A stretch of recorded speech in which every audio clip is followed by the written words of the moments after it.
Hello डीएवियंस, मेरा नाम है मनीष। वेलकम टू डीएवी गुरु। आज हम लोग क्लास 8 का सोशल साइंस पढ़ेंगे, जिसमें कि चैप्टर नंबर 16 को हमें स्टार्ट करना है। इस चैप्टर का टाइटल है आवर कॉन्स्टिट्यूशन। अपने कॉन्स्टिट्यूशन के बारे में डिटेल में हम लोग इस चैप्टर में पढ़ेंगे। चैप्टर काफ़ी ज़्यादा लंबा है, इसीलिए इसको हम लोग 2 से 3 पार्ट में कंप्लीट कर लेंगे।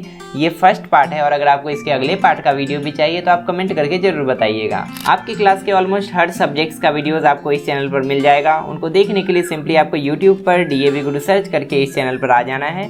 उसके बाद आपको प्लेलिस्ट में जाना है, जहाँ पर अलग अलग कैटेगरीज में आपको हर क्लासेस के वीडियोस मिल जाएंगे, और यहाँ से आप अपनी क्लास के वीडियोस को बिल्कुल फ्री में एक्सेस कर सकते हैं। चैनल को सब्सक्राइब करके बेल आइकन को प्रेस भी कर लीजिए, ताकि आपकी क्लास के हर नए वीडियो का नोटिफिकेशन आपको मिलता रहे।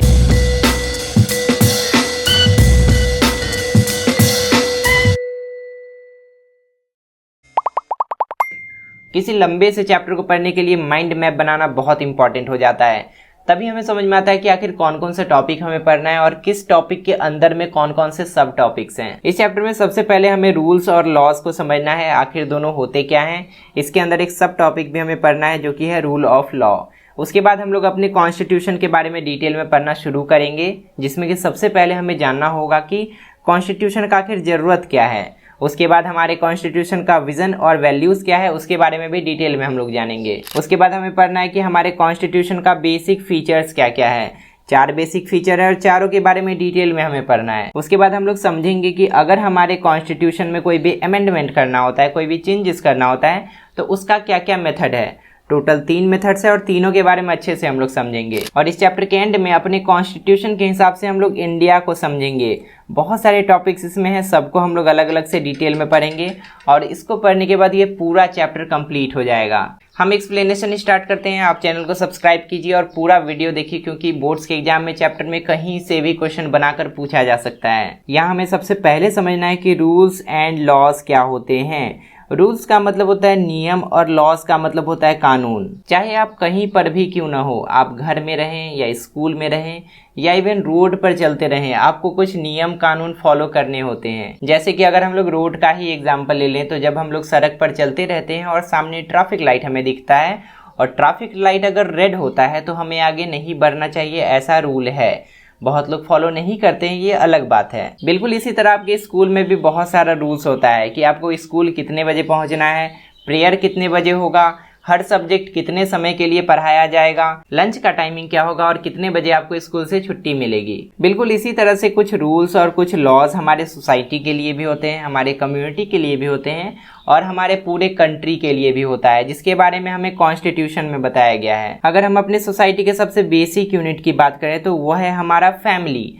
हमारे फैमिली के तरह ही बहुत सारे फैमिलीज जब मिल जाते हैं, तब एक सोसाइटी बनता है। इसके अलावा हमारे सोसाइटी में बहुत सारे इंस्टीट्यूशंस होते हैं, बहुत सारे ऑर्गेनाइजेशन होते हैं, जो कि अलग अलग लेवल्स पे रहकर काम करते हैं। एग्जाम्पल के लिए स्कूल्स हो गए, कॉलेजेस हो गए, हॉस्पिटल्स हो गया, पुलिस स्टेशन हो गया।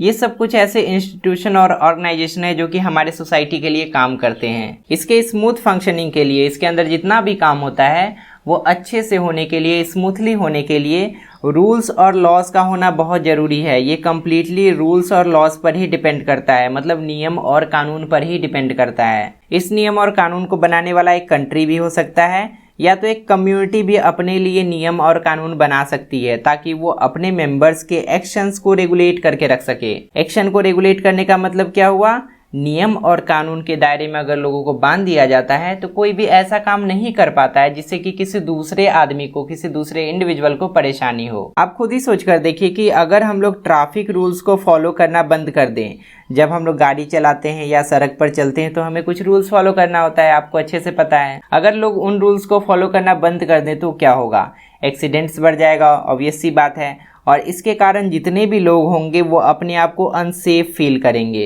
इसलिए हमारे लिए ज़रूरी है कि हम लोग अपने डे टू डे लाइफ में कुछ रूल्स और कुछ रेगुलेशंस को फॉलो करें, तभी हमारा लाइफ इजी और सिंपल हो सकता है।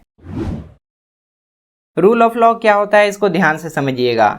Rule of law means every citizen of the country is equal in the eyes of law. कानून के नज़र में एक देश के जितने भी नागरिक हैं सब इक्वल है, उनके बीच में कोई भी डिस्क्रिमिनेशन नहीं किया जा सकता है। चाहे वो किसी भी कास्ट के हो, किसी भी रिलीजन के हो, किसी भी सेक्स के हो, किसी भी सोशल या इकोनॉमिकल स्टेटस वाले ही क्यों ना हो, उनके बीच में भेदभाव नहीं किया जा सकता है। सभी को कुछ सेट ऑफ लॉज फॉलो करने होते हैं, कुछ ऐसे कानून होते हैं जो कि सबको फॉलो करने होते हैं, चाहे वो गवर्नमेंट के आदमी ही क्यों ना हो, चाहे वो इलेक्टेड रिप्रेजेंटेटिव क्यों ना हो, मतलब कोई नेता ही क्यों ना हो, चाहे ऐसे लोग क्यों ना हो जो सरकार बनाते हैं, सबको ये कानून फॉलो करना होता है। इनफैक्ट रूल ऑफ लॉ हमारे डेमोक्रेटिक सिस्टम का बेसिक फाउंडेशन है। इसको हर तरह के इक्वालिटीज का बेसिस माना जाता है। ऐसा नहीं हो सकता है कि हम लोग जेंडर इक्वालिटी की बात करें, हम लोग कास्ट इक्वालिटी की बात करें, हम लोग सोशल इक्वालिटी की बात करें और हम लोग रूल ऑफ लॉ को ही फॉलो ना करें। अगर आप किसी भी तरह के इक्वालिटी की बात कर रहे हैं तो सबसे पहले आपको रूल ऑफ लॉ फॉलो करना पड़ेगा, क्योंकि ये सबका बेसिस है, सबका जड़ है, सबका रूट है। इसीलिए रूल ऑफ लॉ ये कहता है कि अगर कोई इंसान हायर पोजीशन पे है, उसके पास बहुत ज़्यादा पावर है, फिर भी वो इंसान किसी भी काम को अनलॉफुल मैनर में करने के लिए अलाउड नहीं है। एग्जाम्पल के लिए एक लीडर के पास बहुत ज़्यादा पावर होता है, लेकिन पावर होने का मतलब ये नहीं हुआ कि वो कानून से बढ़कर है। कानून उसको भी फॉलो करना पड़ेगा और अगर कानून के हिसाब से कोई गलत काम ये करता है तो इसको भी उसका सजा भुगतना पड़ेगा। ऑन द अदर हैंड अगर हम लोग कॉमन मैन की बात करें तो रूल ऑफ लॉ ये भी इंश्योर करता है कि उनके राइट्स का प्रोटेक्शन हो और सभी को इक्वल राइट्स मिले, सभी इक्वल राइट्स को एंजॉय करें। रूल ऑफ लॉ के हिसाब से आप किसी भी कॉमन मैन के बीच में किसी भी तरह का डिस्क्रिमिनेशन नहीं कर सकते हैं। एग्जाम्पल के लिए अगर हम लोग एजुकेशन की ही बात कर लें तो आप ऐसा नहीं कर सकते हैं कि किसी एक खास रिलीजन के लोगों के ही एजुकेशन दें और किसी एक रिलीजन के लोगों को एजुकेशन ना दें। आप ऐसा भी नहीं कर सकते हैं कि आप सिर्फ मेल्स को एडुकेट करें और फीमेल्स को एडुकेट ना करें।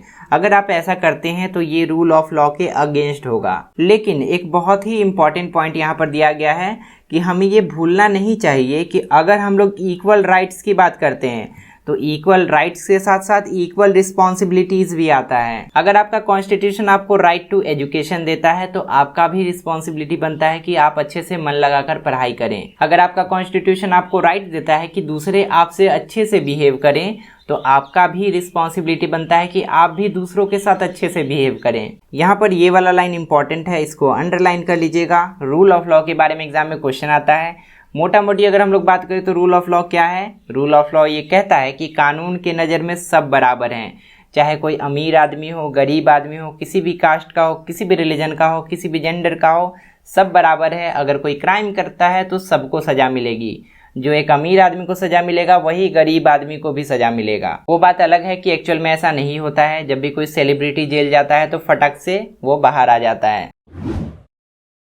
यहाँ से हमारा दूसरा मेन टॉपिक स्टार्ट होता है जो कि है कॉन्स्टिट्यूशन, मतलब हमारा संविधान।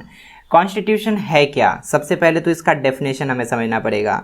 अ constitution is a body of fundamental rules according to which the government of a country functions. Constitution या जिसको हिंदी में हम लोग संविधान बोलते हैं, इसमें बहुत सारे ऐसे रूल्स और रेगुलेशंस आते हैं, बहुत सारे ऐसे फंडामेंटल रूल्स उसमें मेंशन्ड है जिससे कि एक गवर्नमेंट यानी कि एक सरकार अपने देश को चला सकती है। हमारे कॉन्स्टिट्यूशन में पावर्स और फंक्शंस के बारे में बताया गया है जो कि हमारी गवर्नमेंट के पास है और गवर्नमेंट के जो अलग अलग पार्ट्स हैं उसके जो वेरियस ऑर्गन्स हैं उनके पास है। और इसके साथ साथ इससे हमें इनके बीच के म्यूचुअल रिलेशनशिप के बारे में भी पता चलता है। आपने गवर्नमेंट के अलग अलग ऑर्गन्स, अलग अलग पार्ट्स के बारे में क्लास 7 में ऑलरेडी पढ़ रखा था।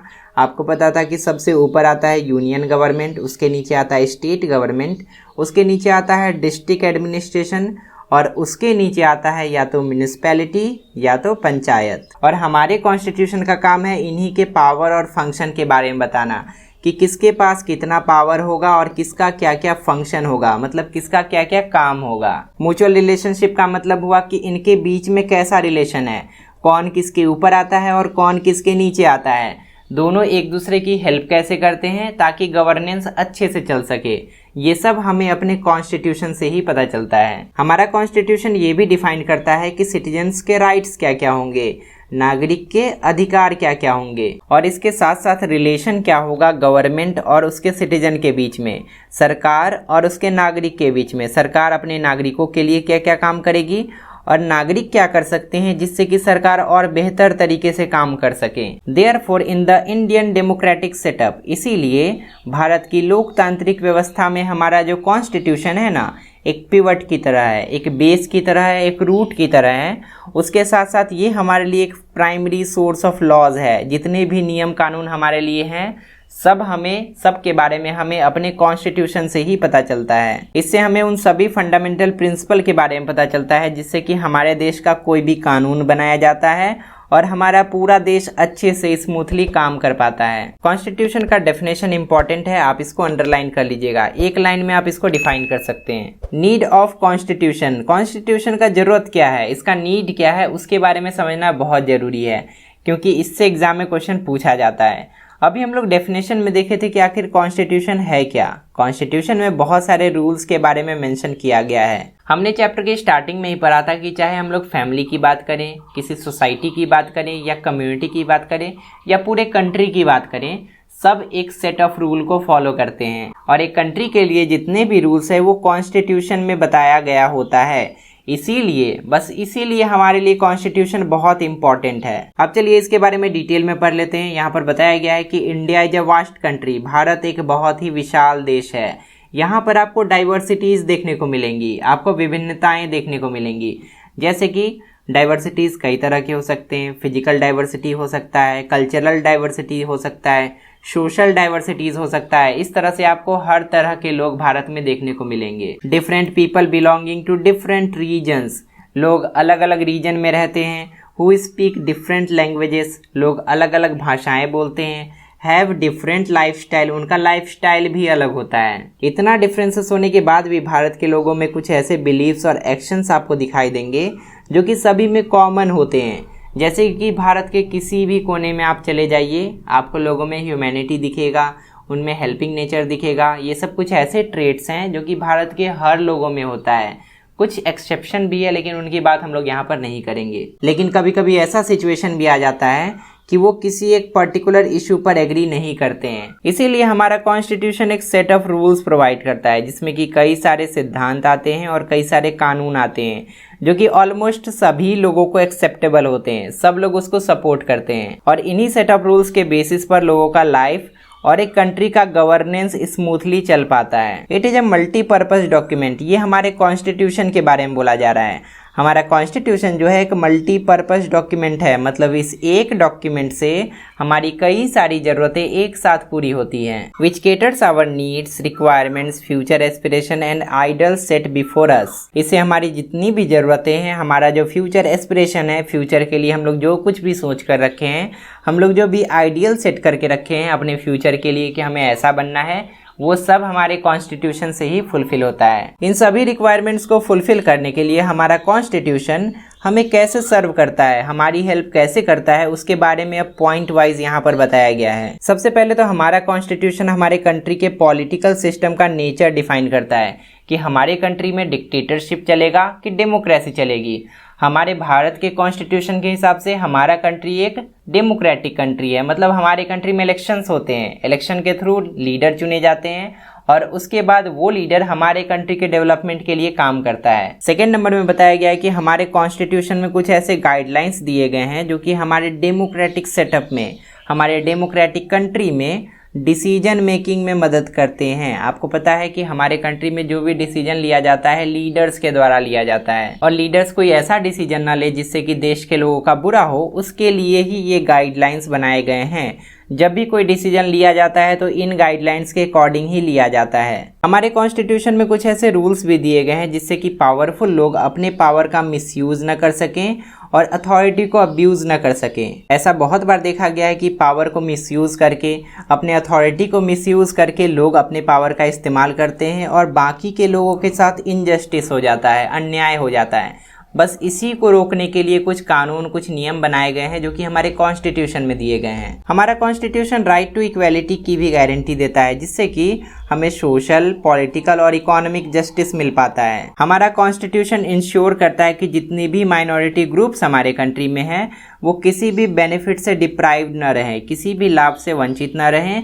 माइनॉरिटी ग्रुप में वो आते हैं जिनकी संख्या भारत में बहुत कम है, जैसे कि सिख हो गए, बौद्ध हो गए, जैन हो गए, पारसी हो गए, ये सब माइनॉरिटी ग्रुप में आते हैं।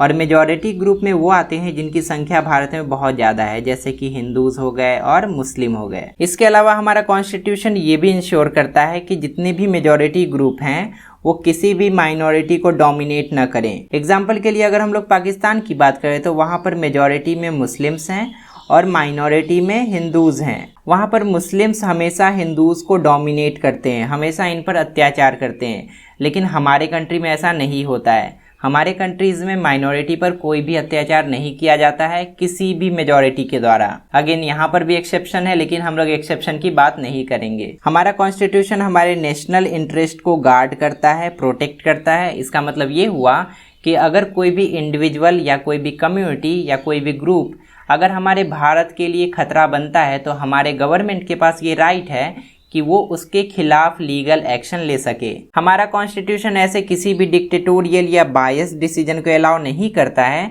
जिससे कि हमारे कॉन्स्टिट्यूशन के बेसिक स्ट्रक्चर में कोई भी चेंज आए। कोई भी डिसीजन डिक्टेटोरियल या बायस तब कहलाता है जब किसी कंट्री का लीडर अपने मन से कोई भी डिसीजन ले लेता है, उस डिसीजन में बाकी के पार्लियामेंट मेंबर्स का कोई भी भागीदारी नहीं होता है। हमारे कंट्री में कभी भी ऐसा नहीं होता है कि सिर्फ प्राइम मिनिस्टर के कहने पर कोई कानून बन जाए।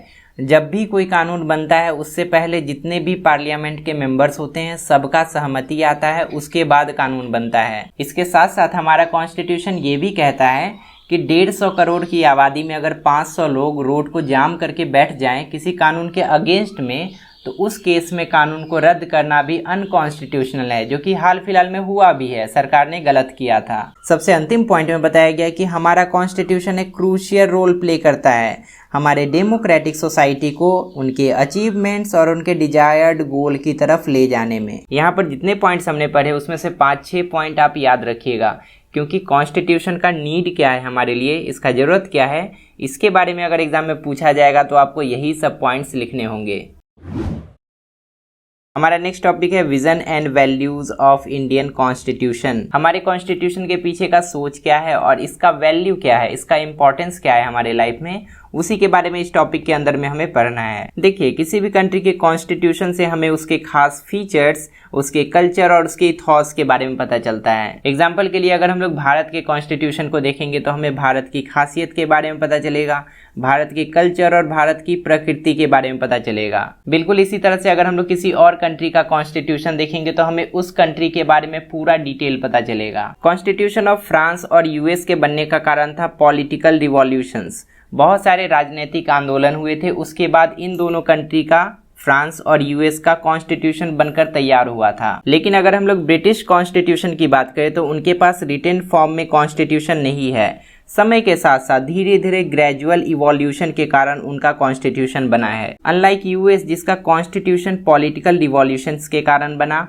और यूके जिसका कॉन्स्टिट्यूशन ग्रेजुअल इवोल्यूशन के कारण बना था। इनके जस्ट अपोजिट अगर हम लोग इंडिया के कॉन्स्टिट्यूशन की बात करें तो इंडिया का कॉन्स्टिट्यूशन एक रिप्रेजेंटेटिव बॉडी के सीरियस डेलिब्रेशन के कारण बना था, और इसी रिप्रेजेंटेटिव बॉडी को हम लोग कॉन्स्टिट्यूएंट असेंबली कहते हैं। इसको एकदम आसान भाषा में समझ लेते हैं। हमारे इंडिया के कॉन्स्टिट्यूशन को बनाने के लिए एक कॉन्स्टिट्यूएंट असेंबली का गठन किया गया था, जिसमें जितने भी मेंबर्स थे, जितने भी रिप्रेजेंटेटिव्स थे, उनको इनडायरेक्टली हमारे देश के लोगों ने चुना था। इन सभी रिप्रेजेंटेटिव्स के बीच में एक सीरियस डेलिब्रेशन होने के बाद, बहुत विचार विमर्श होने के बाद हमारा इंडिया का कॉन्स्टिट्यूशन बनकर तैयार हुआ था। अधिकतर मेंबर्स जो कि कॉन्स्टिट्यूएंट असेंबली का हिस्सा थे वो हिंदूज, मुस्लिम, सिख, एंग्लो इंडियंस, क्रिश्चियन, हरिजन, पारसी एटसेट्रा को रिप्रेजेंट करते थे।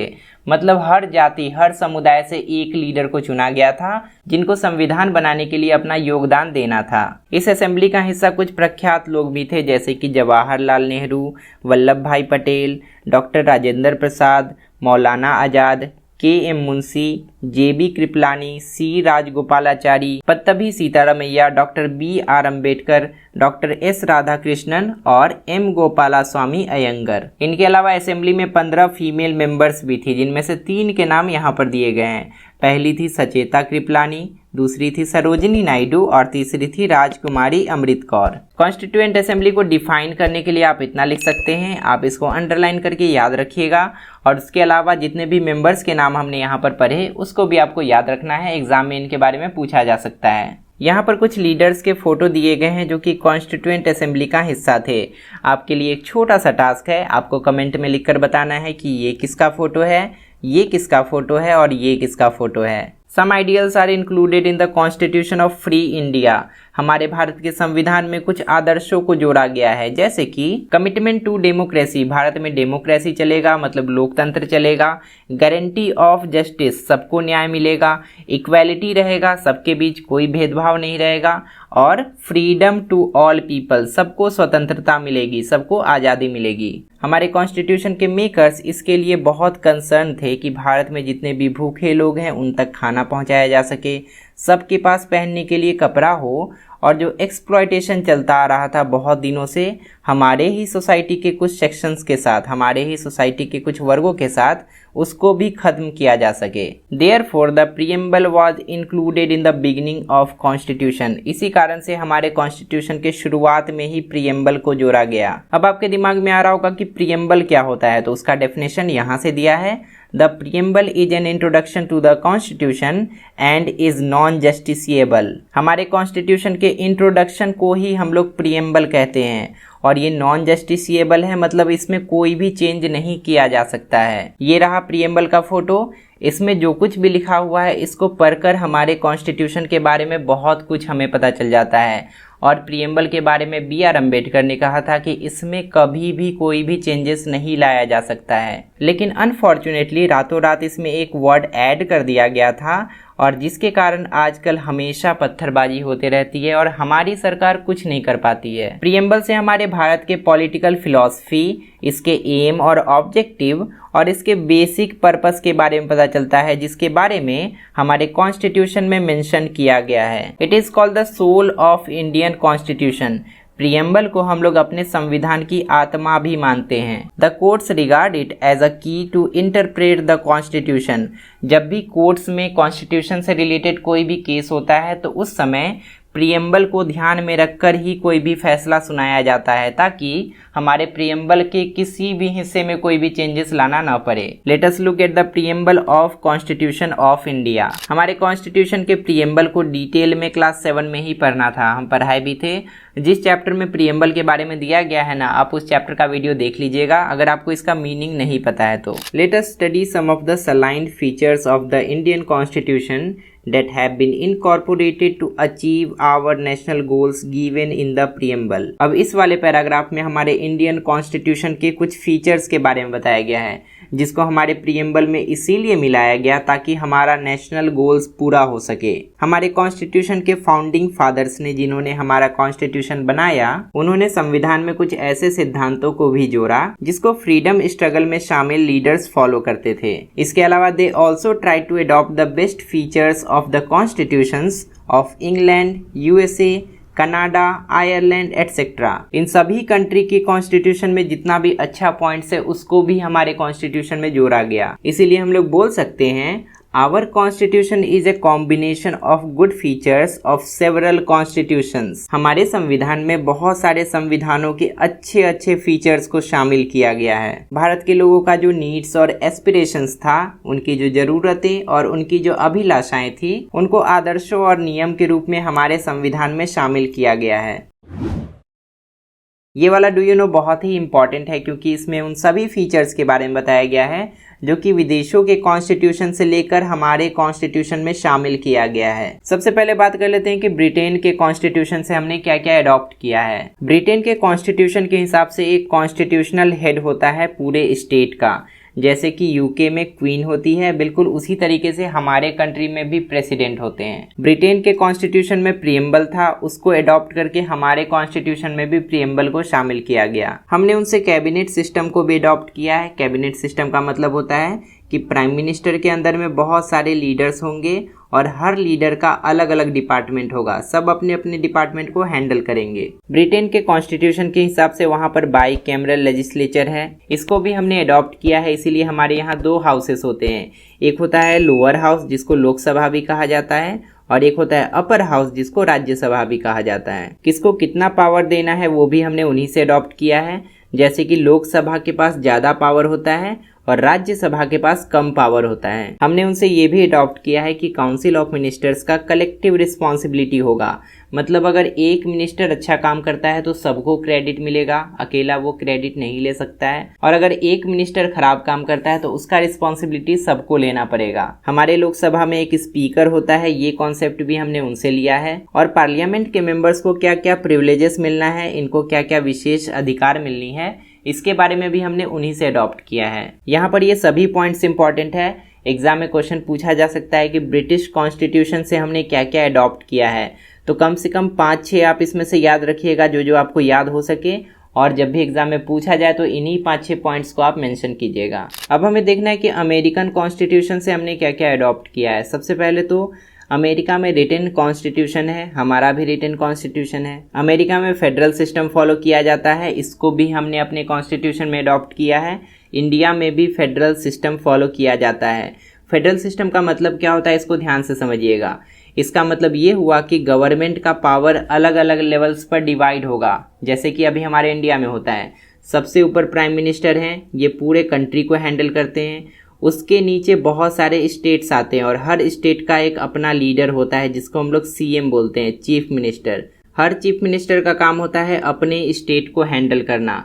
उसी तरह चीफ मिनिस्टर के नीचे में, एक स्टेट के नीचे में बहुत सारे डिस्ट्रिक्ट्स आते हैं और हर डिस्ट्रिक्ट का एक अलग अलग एडमिनिस्ट्रेशन होता है, और हर डिस्ट्रिक्ट एडमिनिस्ट्रेशन का काम होता है अपने अपने डिस्ट्रिक्ट को हैंडल करना। बिल्कुल इसी तरह से अमेरिका में भी होता है और यहाँ पर भी हम लोग उसी चीज़ को फॉलो करते हैं। उनके यहाँ से हमने सुप्रीम कोर्ट के कॉन्सेप्ट को भी अडॉप्ट किया है और उनके यहाँ से हमने स्टेट्स के कॉन्सेप्ट को भी अडॉप्ट किया है। सुप्रीम कोर्ट के क्या क्या प्रोविजंस होंगे, क्या क्या अधिकार होंगे, सब कुछ हमने उन्हीं से अडॉप्ट किया है।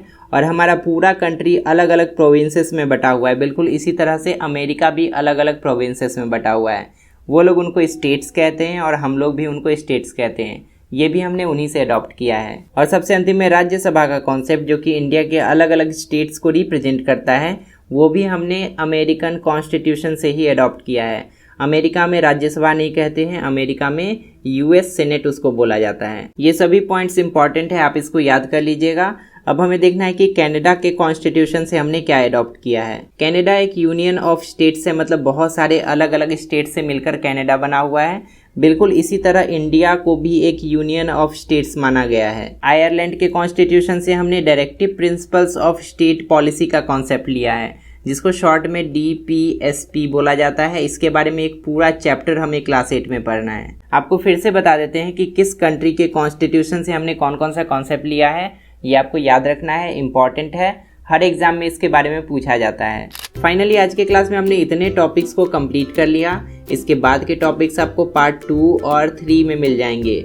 अगर आपको इसका पार्ट 2 और 3 भी चाहिए तो आप कमेंट करके ज़रूर बताइएगा। आपके लिए ऐसे वीडियोस बनाने के लिए आपका सब्सक्राइब करना मेरे लिए बहुत इंपॉर्टेंट है, इसलिए प्लीज़ इस चैनल को सब्सक्राइब कीजिए, वीडियो को लाइक कीजिए और इस चैनल के बारे में अपने दोस्तों को बताइए। और इन सब के बदले में हम आपकी पढ़ाई को और भी ईजी और इंटरेस्टिंग बनाते रहेंगे। अब तक आपके सोशल साइंस के जितने भी चैप्टर्स को मैंने कंप्लीट करवा दिया है, उनके वीडियोस को देखने के लिए लेफ्ट साइड में क्लिक कीजिए और इसके बाद वाले क्लास का वीडियो देखने के लिए राइट साइड में क्लिक कीजिए।